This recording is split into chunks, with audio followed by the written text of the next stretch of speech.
The idea was born in the neon-drenched, sleepless nights of a crypto bull run. I was living in Austin, Texas, and my life was a vertical line on a chart. At 28 years old, I had ridden the wave perfectly. I wasn't a tech genius who built an app. I was a gambler who got the bet right. I had gotten into Bitcoin and Ethereum early, then rolled those profits into riskier altcoins that had, against all odds, exploded. My net worth on paper at least had gone from 5 figures to 7 in less than 18 months.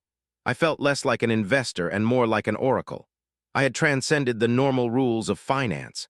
Budgets, risk management, savings, those were concepts for my parents' generation, for people who traded their time for a salary. I was part of the new world, the decentralized dream. My income wasn't monthly. It was momentary, fluctuating wildly with every candle on the chart, but the overall trajectory was always up.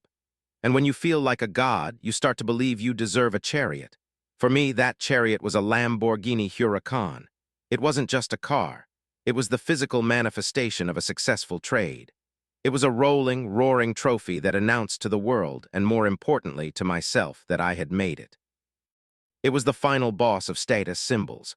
I started with YouTube videos, watching hours of reviews. The engine notes a siren song through my headphones. Then I moved to the online configurator, meticulously crafting my perfect spec. Verde Mantis green, gloss black wheels, Alcantara interior with matching green stitching. It was an obnoxious, glorious beast, and I had to have it. The price tag was a little over $250,000. A sane person would see that number and close the browser tab. I saw it as a challenge.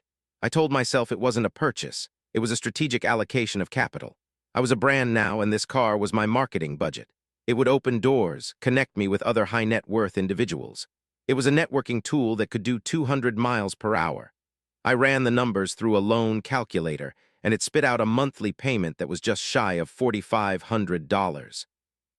It was a preposterous amount of money, more than the mortgage on the house I grew up in. But in the distorted reality of my crypto-fueled world, it seemed manageable. My portfolio was generating that much in a good week, sometimes in a day. I saw it not as a fixed expense, but as a small percentage of my potential gains. My girlfriend, who I had been with since before the money, was the voice of reason I was determined to ignore. She was a landscape architect, a woman who created beauty out of dirt and stone, who understood the value of patience and solid foundations. When I broached the subject, she just stared at me. "A Lamborghini? Are you serious? We're supposed to be saving for a house for our future." I deployed my arsenal of self-deceptive logic. "Babe, you have to understand, this is different. The money I'm making isn't normal. We can't think in normal terms. This car will pay for itself in the connections it builds. It's an asset." It was a lie, of course. A car, especially one like this, is a depreciating asset the second it leaves the showroom. But I said the word asset with such conviction that I almost believed it myself. I hid the true monthly cost from her, quoting a much lower, more palatable number, claiming I was making a massive down payment to keep the loan manageable. In reality, I was putting down the bare minimum, wanting to keep as much of my capital as possible in the crypto market, where it could work for me. I was leveraging my future to the hilt for a present indulgence. The day I went to the dealership was an out-of-body experience. I was surrounded by machines that cost more than most people's homes. The salesman didn't treat me like a customer. He treated me like a contemporary.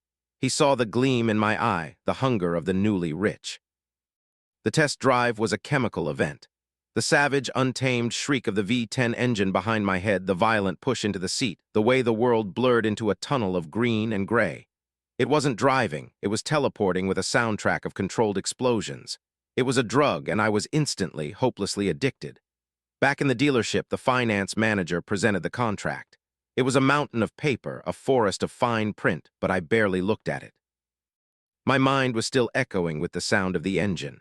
I signed my name, sealing my fate with a stroke of a pen. A 6-year loan, $4,500 a month, and that was before insurance.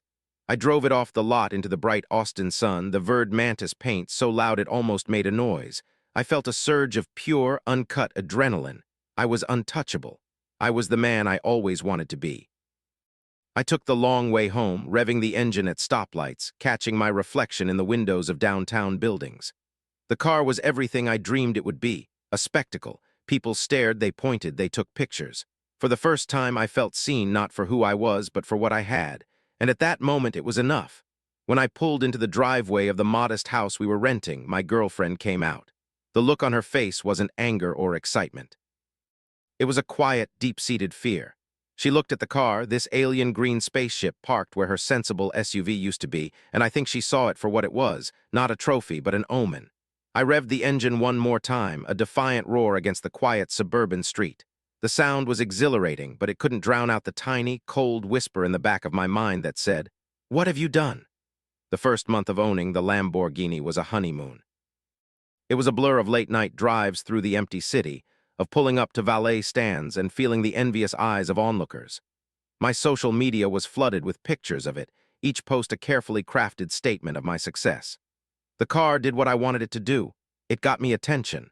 It was a conversation starter, a social lubricant in the circles I was trying to break into.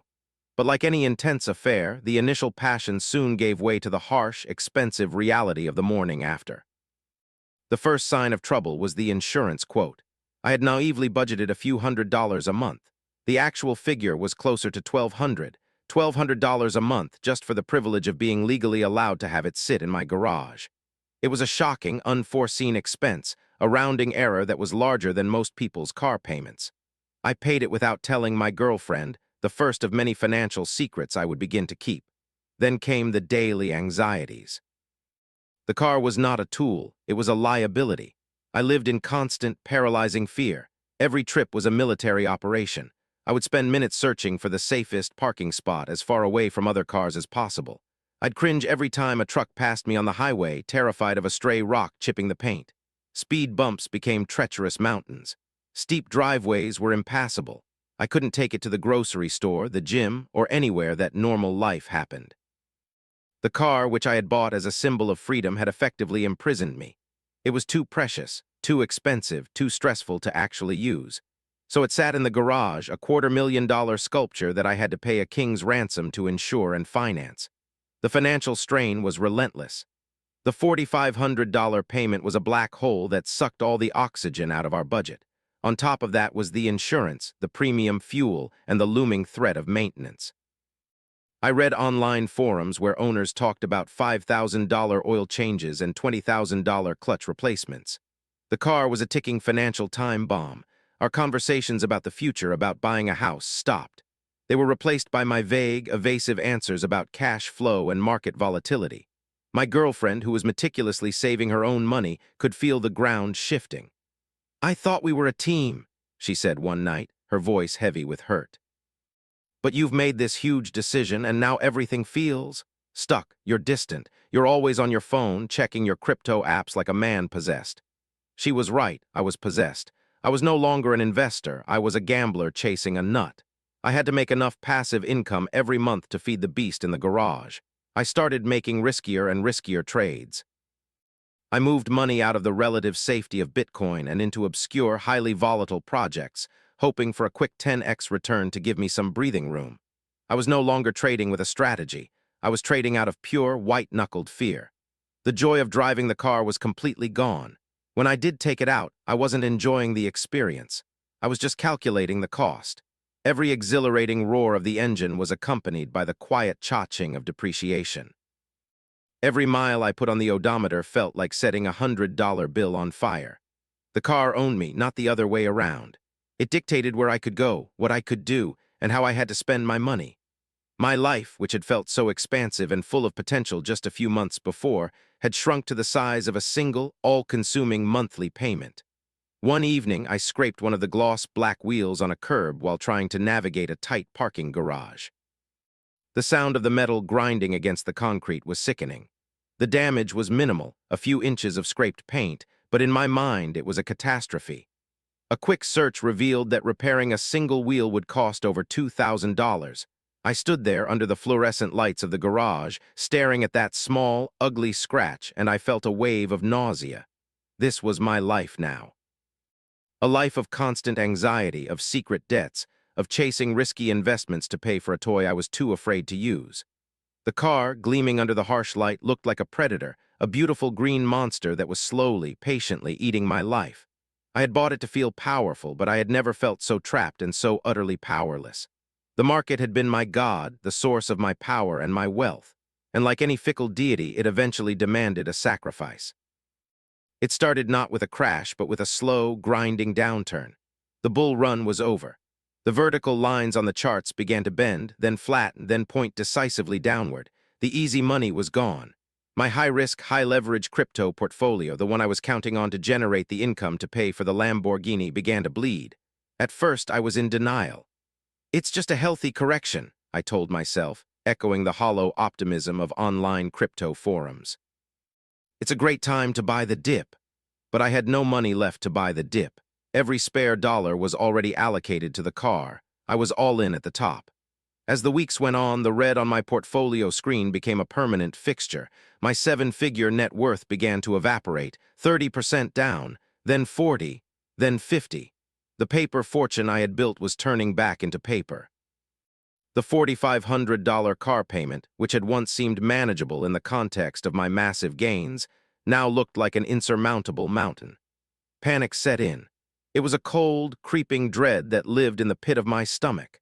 I was making a catastrophic loss on my investments, and I was contractually obligated to keep pouring money into a depreciating asset. It was financial suicide.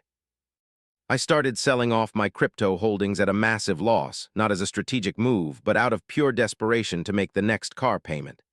I was liquidating my future to pay for a mistake I made in the past. My life became a frantic, obsessive cycle of checking charts, transferring funds, and praying for a market reversal that never came. I wasn't sleeping. I lost weight. I was irritable and distant, a ghost haunting my own life.